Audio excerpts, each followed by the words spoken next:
आज हम आपको भक्ति के 3 दुश्मन के बारे में बताना चाह रहे हैं। कल हमने भक्त के 3 लक्षण बताए, भाव, भरोसा, बोलापन। लेकिन भक्ति के 3 दुश्मन भी हैं। नोट करना प्रिय साधकों, भक्ति का पहला दुश्मन है कुसंग। क्या है? कुसंग। अजामिल को कुसंग मिला। परम वैष्णव त्रिकाल संध्या करने वाला पंडित आचार्य कुसंग के चक्कर में नास्तिक हो। तो भक्ति का पहला शत्रु कौन है? कुसंग। भक्ति का दूसरा शत्रु है अहंकार। मैं, ये मैं बहुत खतरनाक है। और मेरे पागलों, जिसे मैं की हवा लगी उसे ना दुआ लगी ना दबा लगी। मैं की हवा बहुत खतरनाक, अहम की हवा बहुत बेकार होती है। भक्त के अंदर ये नहीं होना चाहिए मैं, भक्त के अंदर होना चाहिए भगवान। अभिमान नहीं, भगवान। अंदर भगवान बैठा हो, कुछ भी होवे यही भाव मन में रहना चाहिए। सब भगवान करवा रहे हैं, सब भगवान कर रहे हैं, भगवान करवा रहे हैं और भगवान कर रहे हैं। और कोई कहे वाह आपके कारण ऐसा हो गया, सब भगवान की कृपा है। हर पल ये चित्त में बना रहे। और याद रखना, शब्दों के जादूगर बहुत है। तुम लोग बाहर से तो कहते हो, हम किसी के घर, हमने कई बार ये बात बताई, आज फिर मुंबई में एक बहुत अच्छा चेला है हमारा, उसने एक कोठी बनाई बहुत अच्छी। उसके हम घर गए, कोठी को देखकर हम भी बड़े प्रसन्न हुए। तो हमने पूछा ये किसकी है? आपकी ही है? आपकी। हमने कहा तू क्या कर रहा है?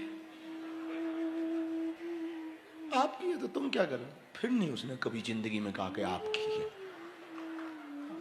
कुछ भी कहो, आपकी। गाड़ी पूछो किसकी? आपकी आपकी है, आपकी।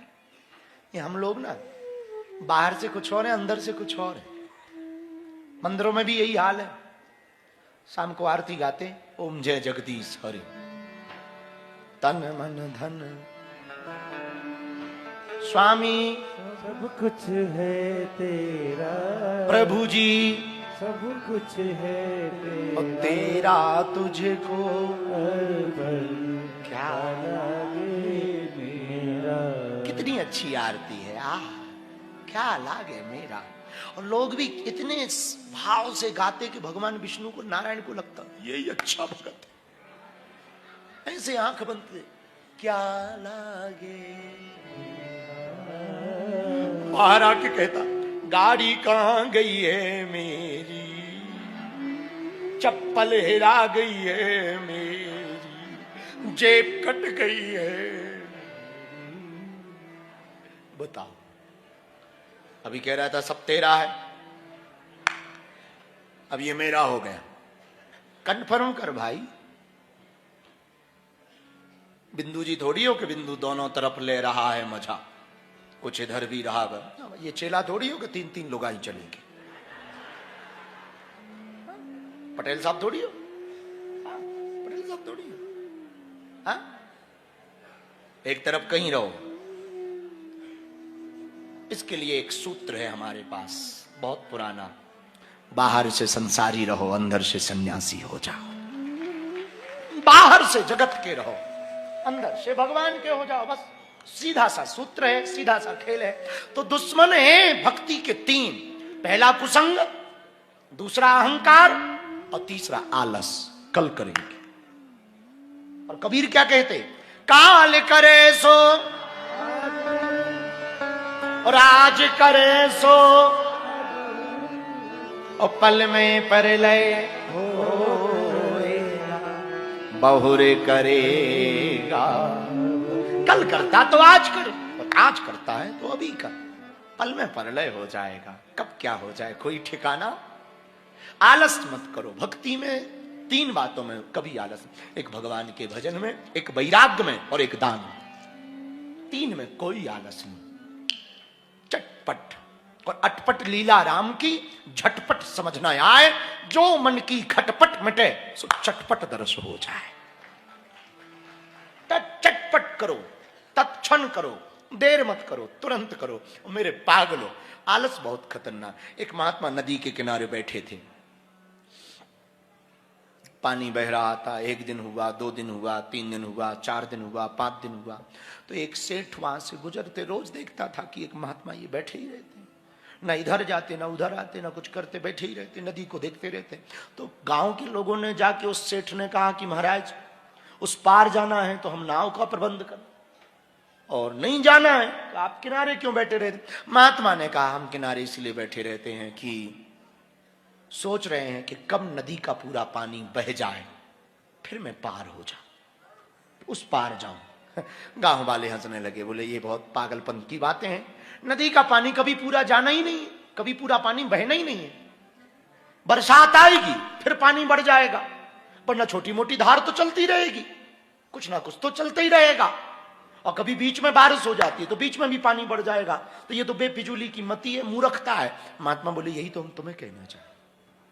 सेठ और गांव वाले थोड़े परेशान हुए, क्या कहना चाह रहे हैं। बोले जैसे तुम सोचते ना सब काम हो जाए फिर बाबा बनेंगे, फिर भजन करेंगे, अब वो कभी होना ही नहीं। पहले तुम सोचते बेटा की शादी हो जाए, बिटिया की शादी हो जाए, फिर बाबा बनेंगे। दोनों की शादी हो गई, अब बन बाबा। महाराज बनना तो है, थोड़ा नाती का मुंह देख ले फिर बन जाए, पक्का। और कोई काम ही नहीं बचा, सब भगवान की कृपा से हो गया। गाड़ी बंगला मकान, बेटा की शादी हो गई, बहू बहुत अच्छी है, रोटी गरम बना के देती है, आनंद है। नाती का मुंह देख ले, आनंद आ जाए। अब नाती हो गया, बेटी को भी बेटा हो गया, बेटे को भी बेटा हो गया इधर। अब बाबा बन। अच्छा, बाबा बनने के लिए बेटे का बेटा बोलता भी है बाबा बाबा बाबा बाबा बाबा बाबा बाबा। तो किसी ने कहा कि अब तो बन, नाती भी बोल रहा है बाबा। बोला महाराज यही तो कंफ्यूजन हो गई। बोले क्या।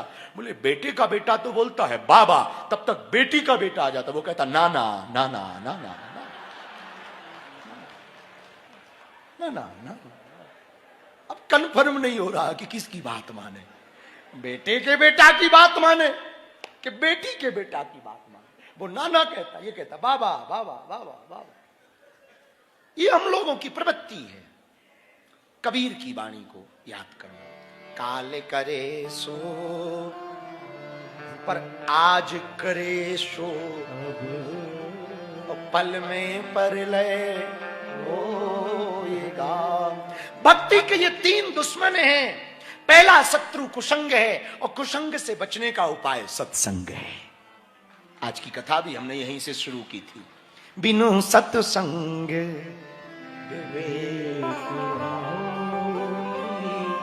राम कृपा। और मेरे पागलो, सत्संग एक घड़ी का किसी को मिल जाए, एक घड़ी आदि आदि पुनि तुलसी चर्चा हरहि कोटि। एक घड़ी भी मिल जाए काम बन जाता। और हम लोग कितने भाग्यशाली हैं, पंचनाथ में, बद्रीनाथ में सत्संग गा रहे हैं। तो हम गा रहे, तुम सुन रहे हो, और कितना आनंद लूट रहे हैं। संतों की वाणी सुन रहे, दर्शन, और उस जगह पे सुन रहे जहां मोक्ष मिलते ही। हाँ, पितरों को भी यहां मोक्ष मिलता है।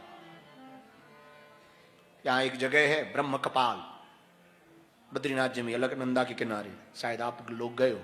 यहां ब्रह्म कपाल, और अपनी तो छोड़ो, यहां शंकर जी की भी ब्रह्म हत्या का दोष मिटा।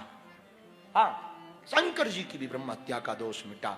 शंकर जी ने जब ब्रह्मा जी का सिर काटा तो वो चिपक गया, ब्रह्म हत्या लग गई।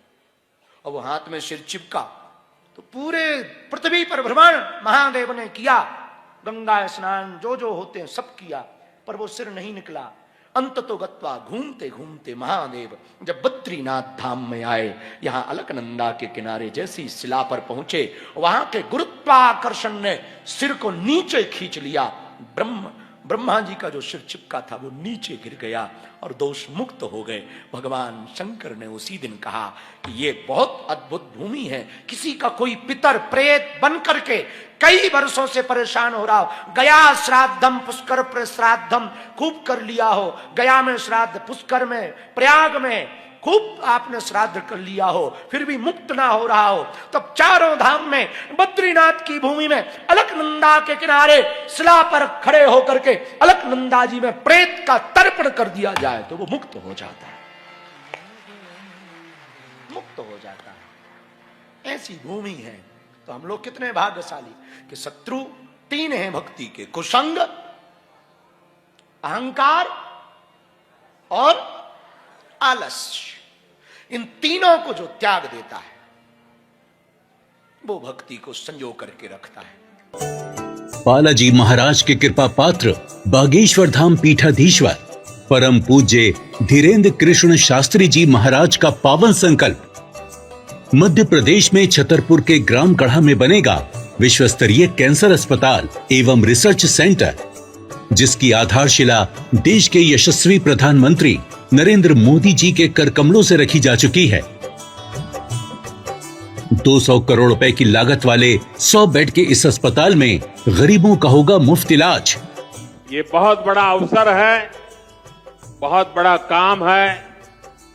संकल्प बड़ा हो, संतों के आशीर्वाद हो, प्रभु की कृपा हो तो समय सीमा में सब पूर्ण होता है। हमारे प्रियजनों, बागेश्वर धाम पूरे भारत के लोगों, अभी तक अस्पतालों में मंदिर थे, अब मंदिर में अस्पताल होगा। कैंसर हॉस्पिटल निर्माण हेतु सहयोग देकर पुण्य के भागी बने।